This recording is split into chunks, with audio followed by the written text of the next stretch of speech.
Hi hello నమస్తే welcome to social post. నేను మీ anchor నెగిలానంద్. So ఈ రోజు మనతో స్టూడియోలో అడ్వకేట్ ఆదిత్య మల్లెల ఇమిగ్రేషన్ లా కన్సల్టెంట్ గారు ఉన్నారు. Hi sir. హలో అండి. ఎలా ఉన్నారు సార్? బాగున్నా, మీరు? Fine sir. Good. First of all thanks for coming. Good అండి. సార్, ఇప్పుడు EB-5 వీసా గురించి మాట్లాడారు. EB-5 వీసా ద్వారా గ్రీన్ కార్డ్ మనకు పర్మనెంట్ అవును. వస్తుంది అని చెప్పేసి అన్నారు. యా, బట్ అది రావాలంటే కూడా కొన్ని వేస్ ఉంటాయి. అవును.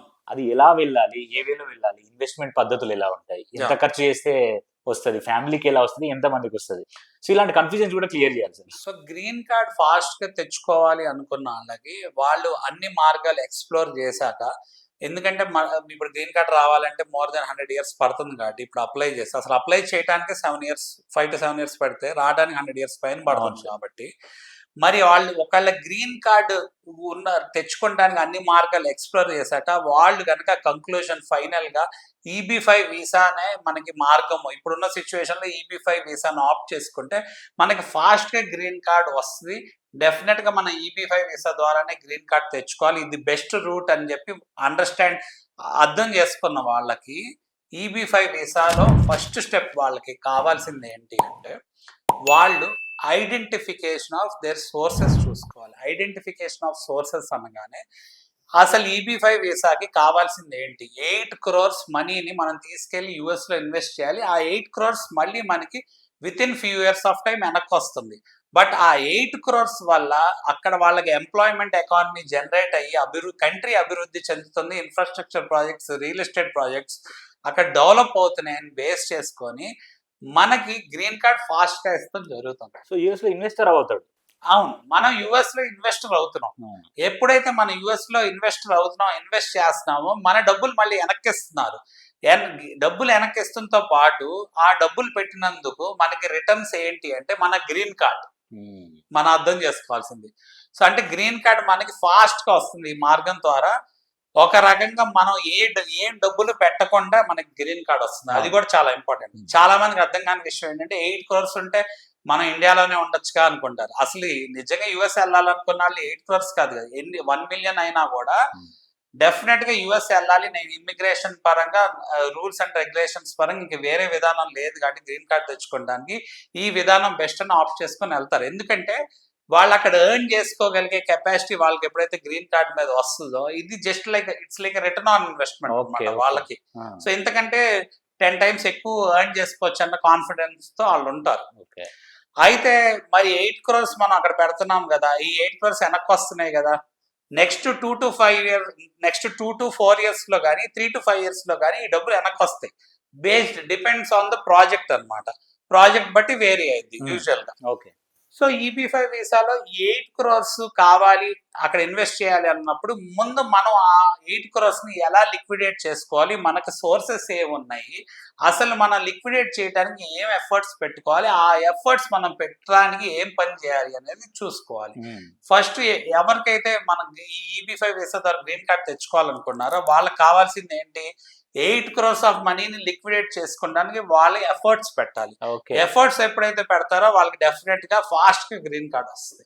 So first step identification of sources లో సోర్స్ ఆఫ్ ఫండ్స్ ని కరెక్ట్ గా ఐడెంటిఫై చేసుకొని అసలు ఏ సోర్స్ ఆఫ్ ఫండ్స్ నిజంగా ఈ EB-5 వీసా ద్వారా గ్రీన్ కార్డ్ ఫాస్ట్ గా రావడానికి క్వాలిఫై అవుతాయో చూసుకోవాలి.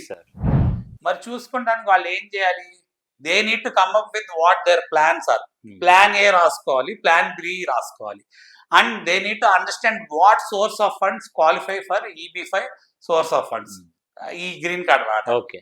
సో ఎలా లిక్విడేట్ చేస్తున్నారు, వాళ్ళకున్న ఫైనాన్షియల్ ఇన్స్ట్రుమెంట్స్ ఏంటి? ఫైనాన్షియల్ ఇన్స్ట్రుమెంట్స్ అనగానే ఏదైనా సేవ్ చేసిన మనీ ఉన్నాయా వాళ్ళ దగ్గర, ఎర్న్ చేసిన మనీ ఉన్నాయా, లేకపోతే ఏదైనా ప్రాపర్టీ లిక్విడేట్ చేస్తే దాని నుంచి వాళ్ళకి మనీ వస్తున్నాయా, లేకపోతే ఏదైనా గిఫ్ట్ ద్వారా మనీ తెచ్చుకున్నారా, లోన్ ద్వారా మనీ తెచ్చుకున్నారా, షేర్స్ లో ఇన్వెస్ట్ చేస్తే అవి పెరిగి ఆ మనీని లిక్విడేట్ చేసి తెచ్చుకున్నారా, లేకపోతే స్టాక్స్ కి రిలేటెడ్ కంపెనీ షేర్స్ రిలేటెడ్ లేకపోతే స్టాక్స్ లో ఇన్వెస్ట్ చేసిన డబ్బులు అవనండి, లేకపోతే వాళ్ళకి ఏదైనా బిజినెస్ ఫర్మ్ ఉంటే ఆ బిజినెస్ ద్వారా తెచ్చుకుంటున్నారా డబ్బులు. వీటిలన్నిటిని కూడా వాళ్ళు ఐడెంటిఫై చేసుకోవాలి. డెఫినెట్ గా ఐడెంటిఫై చేసుకుంటే ఆ ఐడెంటిఫై చేసుకున్న దానికి డాక్యుమెంటేషన్ చేసుకునే సిచ్యువేషన్ ఉండాలి. ఫండ్స్ ని సెగ్రిగేట్ చేసుకోవాలి, డాక్యుమెంట్ చేసుకోవాలి. ఫండ్ ఐడెంటిఫై చేసుకోవాలి, ఫండ్ని లిక్విడేట్ చేసుకోవాలి. ఆ లిక్విడేట్ చేసుకున్న ఫండ్ సూటబుల్ అయిందా, EB5 సోర్స్ ఆఫ్ ఫండ్స్ కి కరెక్ట్ విధి విధానంగా మనం లిక్విడేట్ చేస్తున్నామా లేదా అనేది వెరీ ఇంపార్టెంట్. సో వాటిలన్నిటికి కూడా రూల్స్ అండ్ రెగ్యులేషన్స్, లీగాలిటీస్ ఉంటాయి. ఆ లీగాలిటీస్ అన్నింటినీ కూడా EB5 సోర్స్ ఆఫ్ ఫండ్స్ పరిధిలోకి తీసుకొస్తే అప్పుడు మనం EB5 వీసా ద్వారా గ్రీన్ కార్డ్ ఫాస్ట్ గా తెచ్చుకోవడానికి అర్హులు అవుతాం. ఎప్పుడైతే మనం అర్హులు అయ్యామో ఈ డబ్బులు కూడా మనకి వెంటనే వెనక్కి వస్తున్నాయి కాబట్టి మనకి మన ఇమిగ్రేషన్ గోల్ అనేది ఫుల్ఫిల్ అవుతుంది. అంటే మనకి కావాల్సింది ఏంటి, EB5 వీసా ద్వారా గ్రీన్ కార్డ్ తెచ్చుకుంటాం అనేది కావాలన్నప్పుడు మనకి 2 థింగ్స్ ఉన్నాయి. ఒకటి, మనకి గ్రీన్ కార్డ్ ఫాస్ట్ గా రావాలి, మనం పెట్టిన డబ్బులు మనకి వెనక్కి రావాలి. ఎందుకంటే EB5 వీసాలో మనం పెట్టే డబ్బులు మళ్ళీ వెనక్కి వస్తున్నాయి కాబట్టి. సో ఈ 2 థింగ్స్ ఫుల్ఫిల్ అవ్వాలి అంటే మనకి ఫస్ట్ ఐడెంటిఫై చేసుకున్న సోర్స్ ఆఫ్ ఫండ్స్ ని జాగ్రత్తగా లిక్విడేట్ చేసి డాక్యుమెంట్ చేసుకొని ఇన్వెస్ట్ చేసుకోవాలి. ఇన్వెస్ట్ చేసుకున్నాక ఆ మనీ వెనక్కి వచ్చే వరకు మనం వెయిట్ చేయాలి. ఎందుకంటే మనం ఇన్వెస్ట్ చేసిన మనీ వల్ల అక్కడ ఎంప్లాయ్మెంట్ ఎకానమీ జనరేట్ అవుతుంది. ఎప్పుడైతే ఎంప్లాయ్మెంట్ ఎకానమీ జనరేట్ అవుతుందో మీరు ఇన్వెస్ట్ చేసిన డబ్బులతో ఎంప్లాయ్మెంట్ ఎకానమీ జనరేట్ అయిపోయింది, మేము గ్రీన్ కార్డ్ ఇస్తున్నాం అని చెప్పి మనం ఫాస్ట్ గ్రీన్ కార్డ్ ఇస్తున్నారు. ఎప్పుడైతే వాళ్ళకి పని అయిపోయిందో ఆ ప్రాజెక్ట్ లో మన డబ్బులు మనకి తిరిగి వెనక్కి ఇస్తాం జరుగుతుంది. తిరిగి వెనక్కి ఇగానే మనకి మన ఫుల్ఫిల్ అయిపోయింది కదా. ఎప్పుడైతే మనకు ఫుల్ఫిల్ అయిపోయిందో మనకి ఫాస్ట్ గా గ్రీన్ కార్డ్ వస్తుంది, పర్పస్ సాల్వ్ అవుతుంది.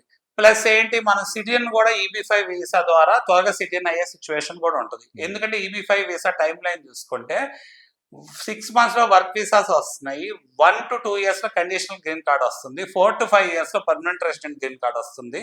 Conditional green card 1 to 2 years లో రాగానే కొత్త లా ప్రకారం మనం గనక అప్లై చేసుకునే సిటిజన్షిప్ కి పర్మనెంట్ రెసిడెంట్ గ్రీన్ కార్డ్ వచ్చాక మనకి వెంటనే సిటిజన్షిప్ వస్తుంది.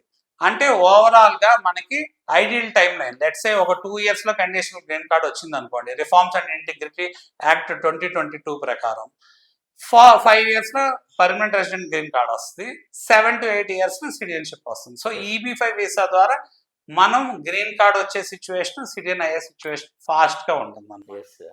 వేరే మిగతా దాంట్లో చూసుకుంటే 5 to 7 years just green card apply చేయడానికి పడితే 150 years గ్రీన్ కార్డ్ రావడానికి పడుతుంది.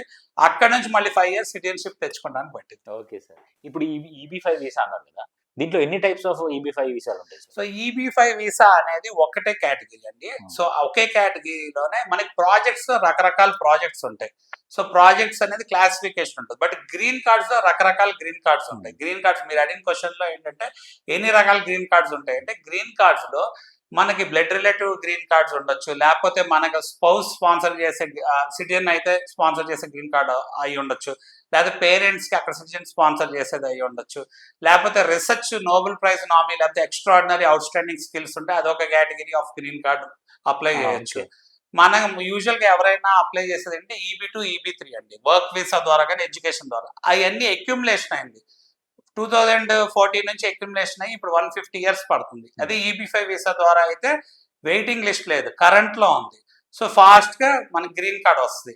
సో EB5 వీసాలో చాలా రకాల ప్రాజెక్ట్స్ ఉన్నాయి. ఆ ప్రాజెక్ట్స్ లో ఏంటి అంటే రూరల్ అర్బన్, అంటే అండర్స్టాండింగ్ పర్పస్ కి మోర్ డీటెయిల్స్ లోకి వెళ్ళకండి, రూరల్ అర్బన్ అనుకుందాం. 2 ప్రాజెక్ట్స్ కి తేడా ఏంటంటే ప్రాసెసింగ్ టైం లైన్స్ కొంచెం వేరియేషన్ ఉంటుంది. ఇప్పుడు నేను ఇందాక చెప్పా కదా, conditional green card 1.5 year to 2 years లో రావచ్చు, ఆర్ 1 to 2 years లో రావచ్చు అని. ఒక దానికి ఏంటంటే 1.5 year లో వస్తే ఇంకో దానికి 2 years లో వస్తుంది. లైక్ లెట్స్ ఒక 6 months are 6 months to 8 months తేడా ఉండొచ్చు అనమాట. అంతకు మించి పెద్ద డిఫరెన్స్ ఏమీ లేదు. Thank you sir, thank you so much. Thank you.